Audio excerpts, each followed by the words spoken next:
let's go Thank you. to Andy and your ancestors. Please speak on this question of how we can better perhaps strengthen and protect our personal energies in this current world and practice simple beingness of our being in light.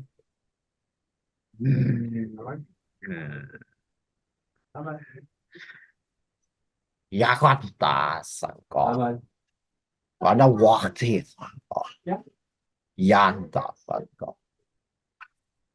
Prayers, diligence, and meditation. And this is the three things we teach to our son, and he shall tell you. Okay. Basically, when they're saying like diligence, meditation, and I believe it's something else. Prayer. Is prayer. You gotta know that prayer connects you to God. It brings you closer to it. You're using your heart space to speak to God. Versus like contemplation. Why does that involve that? They basically will say to you, because they came from the realm of God, without evil, you'll never experience goodness. There is always darkness in the light, and the darkness will always be there. You have to know how to overcome it. Part of you living in this hard earth is to train you to be strong. If you don't have stability, you won't have diligence. You become a slacker, and they don't tolerate that. And they want that anyone who learns the path of the light, you must face your own shadows, that's what they say. There's no way around it.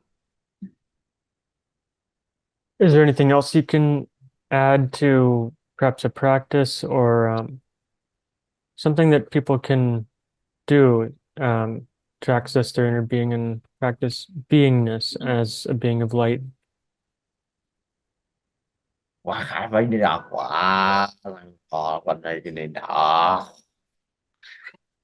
lot of these practices require that you have a lot of concentration. And if you want to practice what our son has practiced, you must be single-mindedly focused.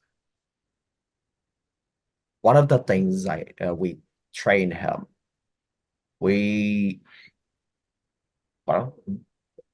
they sent him to the Orthodox Church.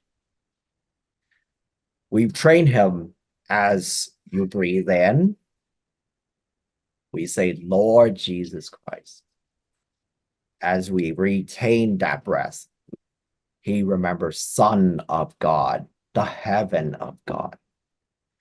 As he exhale, have mercy on me. And as you sit in the bottom, you say, for I am a sinner. That is one of our practices. When you ask divinity for mercy, you teach yourself humility. When you have opened yourself up to the highest good, God is a straightforward path to you.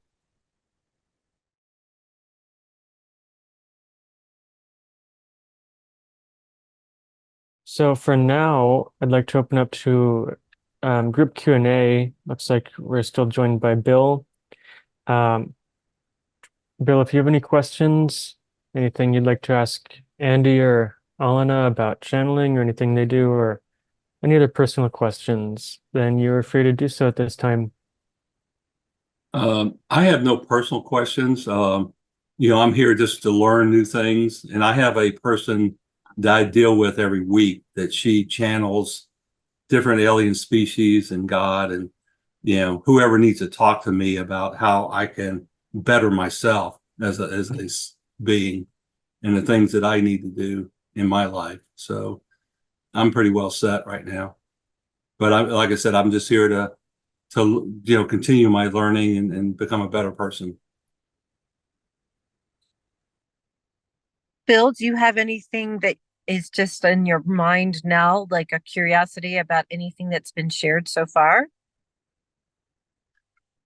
No, no, I'm kind of a really older person, and because of my jobs where I had to go from different locations to do work, and I didn't know anybody, so I've done a lot of reading on a whole bunch of different subjects over, learned a lot of different things. So I've heard a lot of the messages that you brought forth. So I appreciate you and your spirit guides or whoever you're dealing with, appreciating their messages.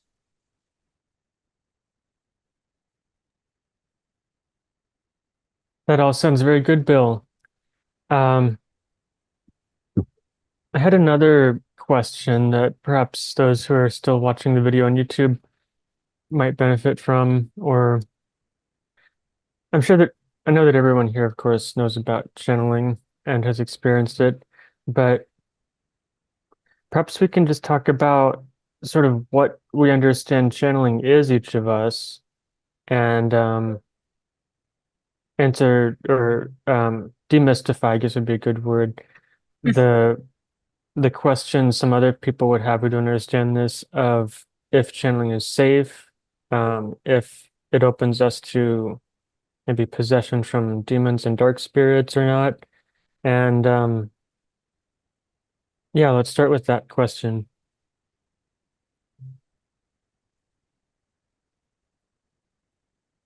A'Lana or Andy, do you have anything to say first? Yes, we do. 我看法三个法，我认法三个，我这个法三个，法律力法的，哦，if you channel from God and you speak from God through your heart, then that's not possession, that's channeling. But if you speak from the underworld with vices, with anger, with malice, it becomes possession. If you'd like me to jump in now, Troy, I do have some thoughts, Echeta. Please do. So as I mentioned earlier, I don't really experience it as channeling per se, in the sense of there's not really a sense of something is coming through me that's not me. Though I do consider myself a channel for source, for universe. So the experience for me from the inside feels like I'm open, I'm full of light, and I'm just speaking truth. Sometimes it's as I've been an MC for the Tribal Vision New Mexico for a number of years. And that is a position where that's I'm space holding. So it may look like, oh, I'm on a stage and I'm announcing things, very spiritual stuff and a lot of music. But every once in a while, I get to express. And so I identify it as coming from the heart, coming from the high heart, if you will, coming from our higher selves, because it just feels like me. But I have seen what we might call possession.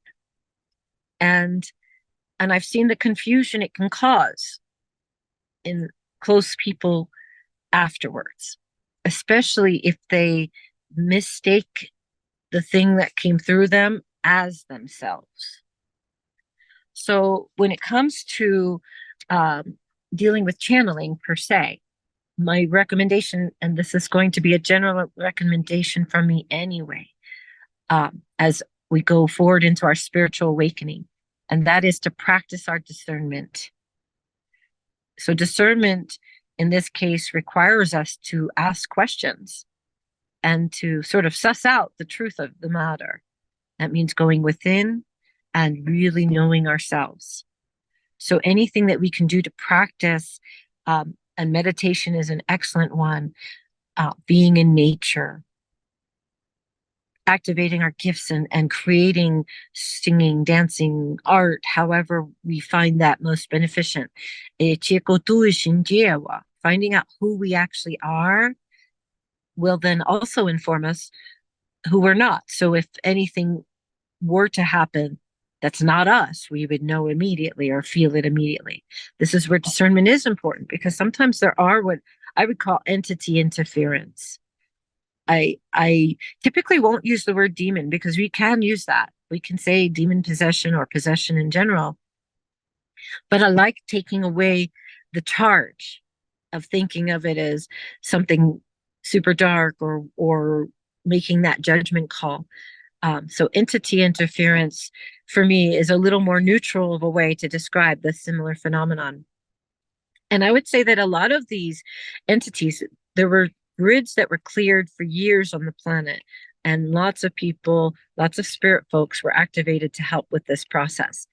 But that means that some of the things that were released from the grids and didn't get scooped up for transmutation sometimes went off and tried to stay into some form of existence by attaching to humans. And I started hearing back around 2010 from women who were clearing people as Reiki practitioners. There were these sisters who worked together here in Idaho, and they were seeing all kinds of interesting things on the humans. Well, to me, those are entity interference or entity attachments. And sometimes they can do like the Marvel universe talks about, with their big planes that use a mirror technology to appear to be invisible. So they're essentially mirroring the sky view around them, so that you don't know or visually detect that there's a ship there. You just think it's more sky. And in my experience, some entity interference can work in the same manner. So they can basically hide like a mirror technology, but with energy or dimensionality on maybe your back or in a part of your field that you, if we're not self-aware, we may not be aware of. Or when we work with other gifted practitioners, we ask their help to help us become aware of what may be there. So I have experienced and seen people have attachments. I've had little hitchhikers. They were mostly like parasites, the ones that I've had. So like a parasite, they're just looking to stay alive. They're just looking for a source or a host to sort of suck on and keep going with their existence. So they may not even have any sort of malicious or malevolent intention. It may just be wanting to stick around. So one of the things we can do to be clear of that, in my experience anyway, is we use command codes, we use commands. It's whoa, like Jesus commanded. You out with you. We can do the same thing for ourselves. We command that only the best and highest good of source of ourselves and of God may reside within our bodies. We can make that a command. We can make that an intention that we are clear about. And then in some cases, if we feel we've been around things and we may have something and it just sort of a vague sense, we can command that anything that is not of me be released now. I ask that it be taken by my angels, that my higher self assist with being clear of anything and everything except from God and myself, best and highest good, those kind of words. And of course, that can be personalized for the individual as well.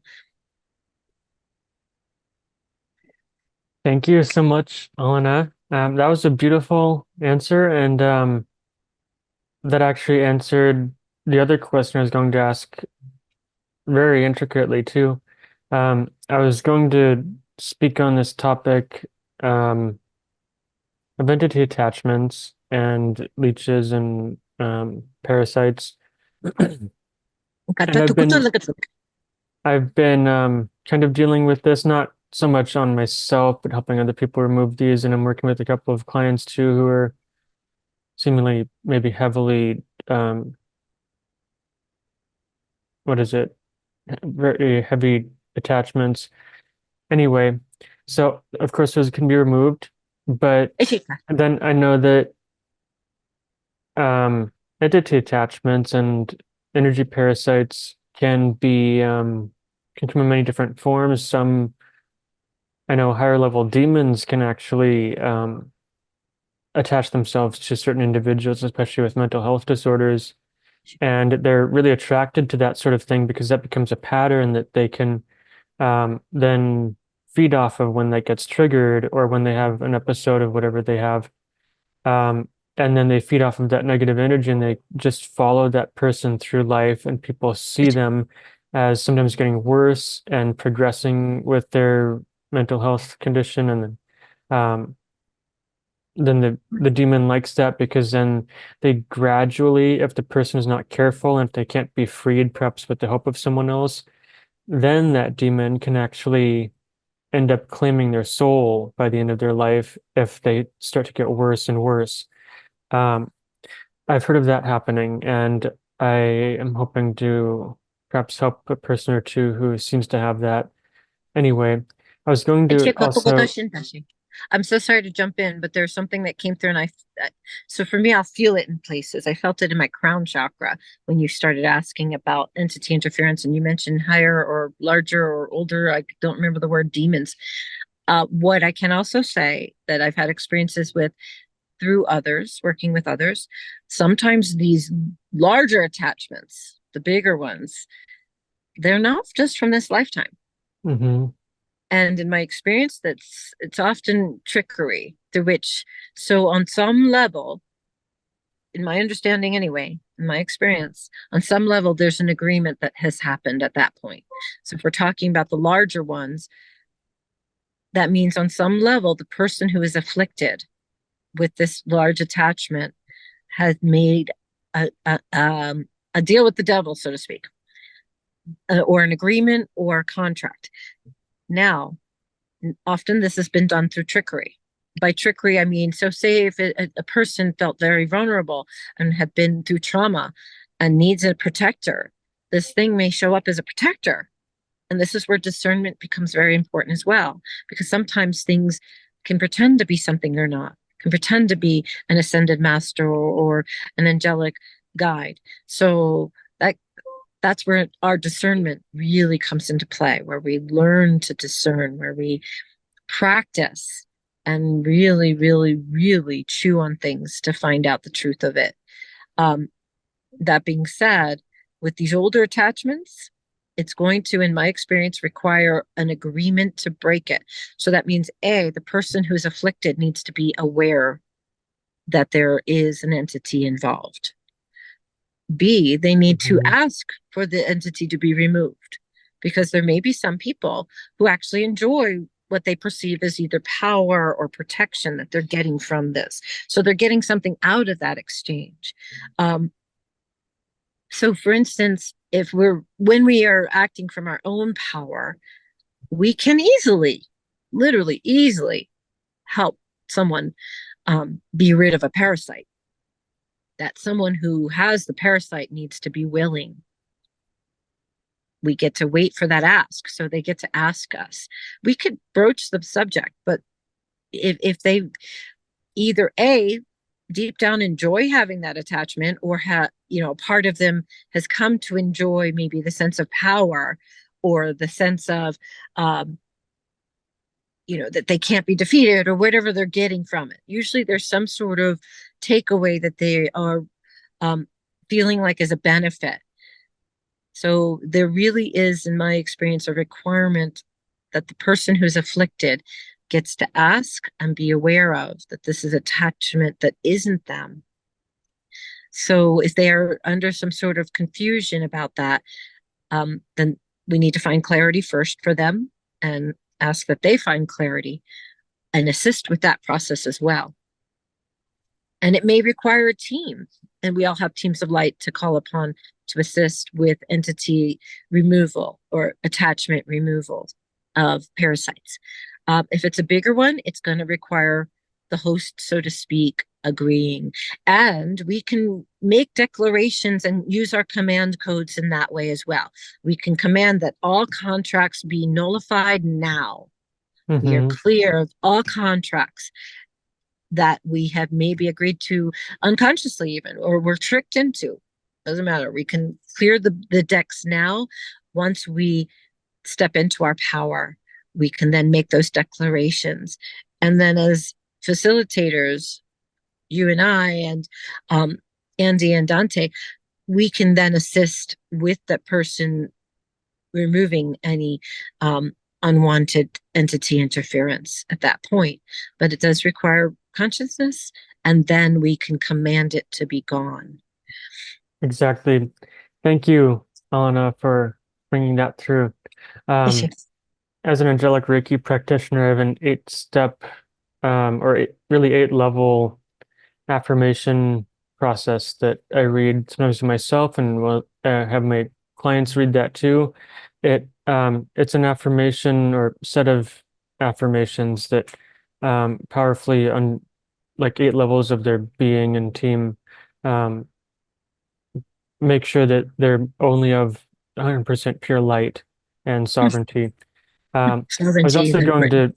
I also wanted to say that I've seen in previous relationships and some other relationships have known with others, that it seems that when someone is vulnerable and perhaps when they go out in public, if they're an empath and such, and um, sometimes people pick up entity attachments, and sometimes they're just short term attachments that just play with a person for a bit. Sometimes they're longer term things that are harder to get rid of. But definitely, I've noticed that when a couple has um, an argument or a fight, then usually that comes up, usually with a confluence of events, usually after having been around other people or in public, and then maybe coming back home and bringing that home some sort of energy. I've seen this quite often. It's a pattern, and then they have this like sometimes hours long or this cycle of guilt and blame and fighting and disagreements, and then usually one tries to make the other say they're sorry first for what they did or something like that, um, even though they might not actually be horribly at fault. Every case is different, but it's definitely that sort of thing that some of these entities feed off of. These episodes of low vibrations of shame, guilt, and fear, and um, yeah, just very low emotions, and then um, kind of manipulation too of getting someone else to apologize. And so I want to say that that's also important, I think, for everyone, and I teach this too, is you don't necessarily, if you get caught in that, you don't necessarily have to, this is mostly for the listeners, but you don't have to engage with feeding that entity that then, like you said, Alana, is kind of like shielding itself with mirrors so you don't see it, but you just see yourself and the situation and all that. You don't have to participate in that when you catch yourself in that sort of scenario. You can come back to yourself, breathe and ground, and take a step back, maybe close your eyes, detach from the situation that's happening with perhaps the other person or people you're having a conflict with. And then it's really from your center and your core that you can choose to not engage in fear, shame, and guilt and blame and stuff. Um, and then that stops feeding the entity that helps to help you become clear of how you want to shift your behavior and your energy in the situation and bring it to a close Sure. without Well, feeding. another thing I wanted to add about entity interference, and this is also for the big ones, they could be from lifetimes ago. Mhm. And sometimes the big ones basically travel through time. So it's not, I don't know about taking over like the soul per se, but that's one of those hidden contract parts. So it's like sign on the dotted line, sell your soul to the devil, if you will, right? And to me, that's a turn of phrase. But there is a real connection that can happen and that can come through lifetimes. I've seen this before where entities, it depends on the individual, of course. They don't always show up for me personally. And I think that that's because, like, they'll hide, in other words. I think that's because who I've been in the past. You know, some of us have had our swords of light or fire for a long time, and we would just take them out. You know, our job would be, in the past anyway, this is what I remember, is dissolution. You wouldn't stand a chance. We were here to rid the universe of that energy and send it for transmutation. Some people called it primordial stew, if you will, meaning it's going back to source. Doesn't mean it will end being. It means it will be a different form now. It will no longer be what it was. It will now be back to source, and then it can become something else going forward. Some of these old ones will make agreements and then carry through lifetimes with the same being through their incarnations. And so that also requires, once again, the afflicted person to come to a recognition and be ready to be done with it. Actually agree to let that entity attachment go and dissolve all contracts with that being. Gosh, once again, discernment keeps coming up.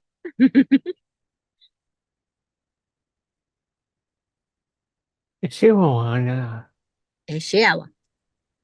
Mhm.